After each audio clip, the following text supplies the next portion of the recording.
빵집 목사의 뚜벅뚜벅 메시지. 안녕하세요, 김태훈 목사입니다. 오늘은 게으름 시리즈 두 번째입니다. 하루 묵상으로는 우리 이제 22번째 말씀을 보고자 하는데요. 오늘 말씀 제목은 부주의한 자가 게으른 사람이다. 부주의한 자가 게으른 사람이다. 이런 제목입니다. 주시는 말씀은 잠언입니다. 24장 30절에서 31절 말씀입니다.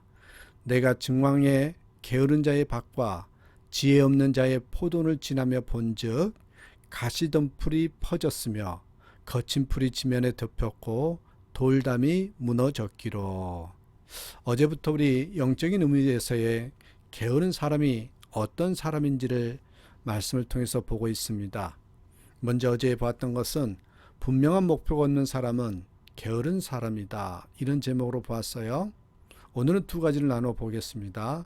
그 첫 번째 말씀은 뭐냐면 어제 이어서 말씀드리면 두 번째고 오늘은 첫 번째가 되겠죠. 부주의한 자가 게으른 사람이다. 이런 제목입니다. 부주의한 자가 게으른 사람이 둘째입니다. 어느 회사에서 있었던 일인데요. 격리 담당 부서에서 커다란 공사를 발주하기 위한 서류를 바쁘게 준비하고 있었습니다. 공사 입찰을 알리는 공고문이 신문 광고로 나갔고 여러 응찰자들이 공사를 따내기 위해서 평소처럼 입찰 전일까지 공사 보증금을 예치했습니다. 공사 금액의 10분의 1의 금액을 이 보증금으로 예치한 사람들에게만 가장 저렴한 금액으로 응찰할 수 있는 업자에게 그런 공사를 주기로 하는 그런 기회가 있는 것입니다. 엄격한 심사가 시작되었고 공사 입찰이 진행되고 있는데 갑자기 큰 소동이 벌어졌습니다. 그 전날까지 예치해야 할 공사 보증금을 이 당일에 들고 온 업자들이 자기들에게도 응찰하게 해달라고 항의했기 때문입니다. 항의한 이유가 뭐냐면 담당 직원의 실수로 이 공사에 응찰할 업체는 이렇게 신문기사가 나온 거예요. 이 공사에 응찰할 업체는 공사 금액의 10분의 1을 입찰 전일까지 예치할 것. 그런 공고문이 여기에 한자가 빠져버린 겁니다. 뭐예요?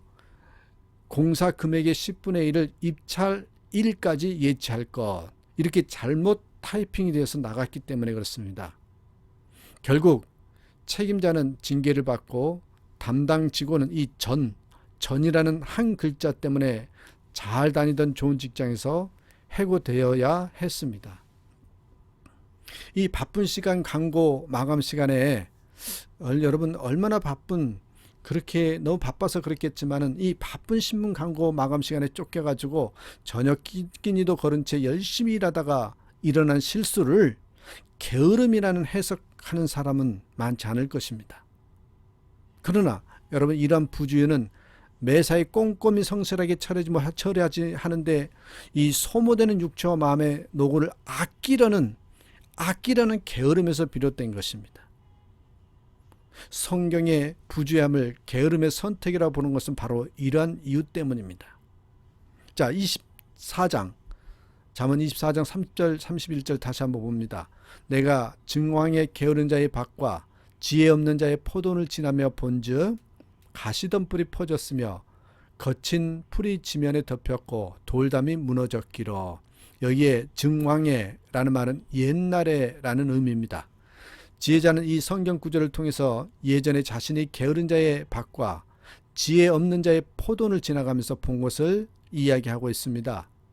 지혜자의 눈에 비친 그것은 가시덤불이 퍼져 있고 거친 풀이 지면에 덮여 있고 돌들로 만든 담들이 무너져 있었던 것이지요. 이 포도원과 밭이 이렇게 황폐해진 것은 그것을 경작하고 돌봐야 할 농부의 뭐 때문이다? 부주의함 때문이다. 이렇게 말하고 있는 거죠. 농부가 그 땅을 돌봐야 할 의무를 성실히 이행하지 않고 부주의하게 방치하였기 때문에 그렇게 황폐해진 것입니다. 그런데 성경은 이 밭과 이 포도원의 주인을 게으른 자, 또 지혜 없는 자 이렇게 묘사하고 있습니다. 여기에서 옆에 써놨는데요. 게으른 자의 원어는요, 이 게으름뱅이 이것을 말하고요. 지혜 없는 자는 마음이 모자란 자로 묘사되어 있습니다. 중국에서 있었던 전도자의 일화입니다. 당시만 해도 중국에 선교의 자유가 있을 때여서 그는 전도대원들을 이끌고 중국 대륙을 종횡무진하면서 복음을 전할 수 있었습니다. 그가 가는 곳마다 수천 명의 결신자들이 생겼습니다. 조상 대대로 내려오는 그 우상 숭배 문화에 젖어 있던 그 사람들이 어떻게 생전 처음 복음을 듣고 그렇게 회심할 수 있는지 많은 사람들이 궁금해 했습니다. 그래서 사람들은 주의 깊게 그 전도자의 전도 방식을 너무나 정교하게 잘 고안된 것들이라는 것을 알게 됐지요. 그 전도자는 전문적으로 선교학을 익힌 사람이 아니었기에 어디서 그렇게 뛰어난 방법을 배웠는지 궁금해지는 사람들이 급기야는 이 전도자에게 묻게 됐고 그는 이렇게 대답했습니다. 마음을 다해서 영혼들을 하나님 앞으로 인도하기 위해서 애를 쓰다 보니까 하나님께서 지혜를 주셨습니다. 이렇게 말하는 겁니다. 그렇습니다, 여러분. 마음을 다하는 사람에게 지혜를 주시는 분이 우리 하나님이십니다. 연장을 만든 역사를 보면 열심히 한 가지 일에 몰두한 사람에게 의해서 만들어졌다는 것을 알 수 있지요. 마음을 모두 실어서 최선을 다하면서 부지런히 살 때 보다 효율적으로 일할 수 있게 하는 연장들이 생겨난 것입니다. 게으르고 지혜 없는 자가 일부러 밭과 포도원을 망가뜨린 것이 아니었습니다. 여러분, 일부러 밭을 망가뜨린 사람이 어디 있어요? 다른 게 아니라 부주의함과 게으름으로 원치 않았던 결과가 초래된 것입니다. 우리들은 흔히 부주의한 것을 자신이 선택한 악이라고 생각하지 않고 자신도 그 부주의함 때문에 피해를 입은 당사자인 것처럼 생각합니다. 그러나 이것은 여러분 잘못된 생각입니다. 우리가 부주의해졌다면 그것은 우리 스스로가 부주의함을 선택한 것입니다. 그리고 우리로 하여금 부주의함을 선택하게 하는 것은 바로 게으름입니다. 부주의함의 선택을 피하려면 인간의 모든 기관이요 활발하게 활동해야 합니다. 그런데 게으른 사람은 그렇게 하기 싫어하기 때문에 부주의한 삶으로 나아가는 것이죠. 생각하는 것을 싫어하고 주어진 일에 마음을 기울이며 살지 않는 것이 얼마나 사악한 행동인지 우리는 자각해야 합니다. 그것은 게으름이 자신에게 스며드는 것을 방조하는 것입니다. 자신 안에 있는 하나님의 형상을 간접적으로 파괴하는 행동입니다.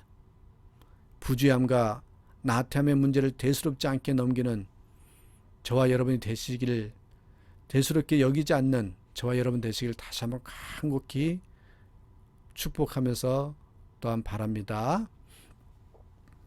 세 번째로는요, 끝까지 하지 않는 자가 여러분 게으른 사람이다, 이렇게 써 있어요. 끝까지 하지 않는 자가 게으른 사람이다. 잠언 19장 24절 말씀을 함께 봅니다. 게으른 자는 그 손을 그릇에 넣고도 입으로 올리기를 괴로워하느니라. 자, 이 말씀은 우리에게 게으름의 숨겨진 정체 하나를 설명해 주고 있습니다. 그것은 마땅히 행해야 할 선한 것에 대해서 아주 미약하게 반응을 보이는 것입니다. 여기에 나오는 게으른 자는 아무것도 안 하고 가만히 있었던 사람이 아닙니다. 그는 음식을 섭취해야겠다는 필요를 느꼈고 그래서 음식이 있는 그릇을 찾아서 자기 앞에 두었습니다. 그리고 거기에 손을 집어넣었습니다. 여기까지는 문제가 없습니다. 일반적으로 사람들이 음식을 섭취하기 위해서 밟는 통상적인 과정을 다 밟은 것입니다. 하지만 이 사람은 거기까지만 일반적이었습니다. 그 다음 단계인 음식을 입에 집어넣는 일은 힘들어서 하지 않는 것입니다. 게으르다는 것은 여러분 선한 일을 함에 있어서 아무 반응도 보이지 않는 채 아무것도 안 하는 것만 두고 이야기하는 것이 아닙니다. 끝까지 하지 않는 것도 게으른 것입니다. 끝까지 하지 않는 것. 하다가 마는 것. 여러분, 성실함이란, 거기에 제가 써놨죠. 성실함이란 하기 싫거나 할 수 없을 때가 오더라도 참는 것, 포기하지 않는 것입니다. 하기 싫거나 할 수 없을 때가 오더라도 참는 거, 포기하지 않는 것입니다. 또 부지런하면 뭐래요? 부지런하면 열성 있고 꾸준한 겁니다. 꾸준한 거. 그러면 여러분, 어떻게 해야 한 번밖에 없는 인생을 허무하게 살지 않고 하나님의 영광을 위해서 살 수 있을까요? 저는 그 방법을 한번 여러분께 제시합니다. 이 세상의 기준을 훨씬 뛰어넘는 현저하게 선한 삶을 살아야 한다.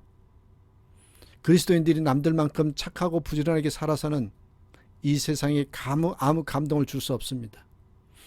여러분, 세상 사람이 100으로 한다면 우리도 똑같이 100으로 한다면 감동이 없지요. 예를 들어 여러분, 필요한 것이 100이라면 100보다는 훨씬 더 많이, 우리가 120 정도는 일해야지만 목표에 도달할 수도 있다고 생각하고 그 일에 뛰어들어야 한다는 겁니다. 그래야 다른 사람에게도 감동을 주고 이 세상에도 감동을 줄 수 있습니다. 남이 100의 힘을 들어서 이룬 일을 자신은 요령과 기술로 이 50의 차이를 줄여서 50 정도로 이룰 수 있을 것이라고 생각하는 사람이 있습니다. 그러나 막상 현실에 뛰어들다 보니 100의 힘을 쓰지 않고는 도저히 될 수 없는 일입니다. 그래서 50의 힘을 더 발휘해서 100을 채워 그 일을 이루려고 합니다. 여러분, 이런 사람은 게으른 사람이 아닙니다. 그런데 50의 힘으로도 될 줄 알았는데 안 됨으로써 포기하고 돌아서는 버리는 것은요, 게으른 사람인 것입니다. 게으른 사람일수록 포기가 많습니다. 그리고 그렇기 때문에 게으른 사람은 부지런한 사람보다 많이 결심할 수 있습니다. 하지만 여러 개의 그릇을 가지고 와서 거기에 손을 부지런히 집어넣었지만 아무것도 입까지 끌어올리지 못했기에 언제나 배고픕니다. 이렇게 살아서는 안 되겠지요. 그렇죠? 자, 여러분, 게으른 사람이 어떤 사람인지를 어제와 오늘에 걸쳐서 한번 보았고요. 내일은 우리 게으름의 뿌리에 대해서 나누도록 하겠습니다. 자, 오늘도 주 안에서 기뻐하고 주님 때문에 행복한 하루가 되세요. 다시 한번 주님의 이름으로 축복합니다. 사랑합니다.